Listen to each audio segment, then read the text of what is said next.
saya sangat terharu dan merasa bangga kepada ibu bapak sekalian yang sampai hari ini sudah mendidik anak-anak ini dari yang tidak bisa, mungkin tidak mandiri, tapi hari ini alhamdulillah mereka sudah mandiri ya Ibu.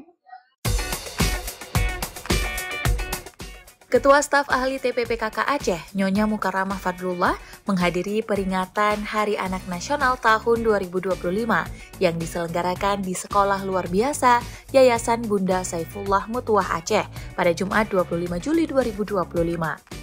Diinisiasi oleh BKKBN Provinsi Aceh dengan tema Anak Terlindungi Indonesia Maju.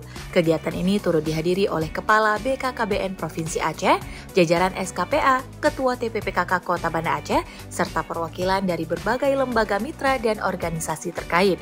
Dalam sambutannya, Ketua Staf Ahli TPPKK Aceh menyampaikan apresiasi kepada seluruh pihak yang telah mendukung terselenggaranya kegiatan ini. Ia juga mengucapkan terima kasih kepada para orang tua dan juga guru yang telah membimbing anak-anak berkebutuhan khusus dengan penuh dedikasi dan juga kesabaran. Mukarramah juga menegaskan bahwa TPPKK Aceh akan terus berupaya untuk hadir dan bergerak bersama dengan para mitra dalam memastikan setiap anak mendapatkan perlakuan yang adil, bermartabat, dan juga penuh kasih sayang. Di akhir sambutannya, Nyonya Mukarramah Fadlullah mengajak seluruh elemen masyarakat untuk terus menciptakan ruang yang aman, ramah, dan inklusif bagi seluruh anak. Ia percaya bahwa perlindungan hak-hak anak merupakan fondasi penting bagi masa depan bangsa.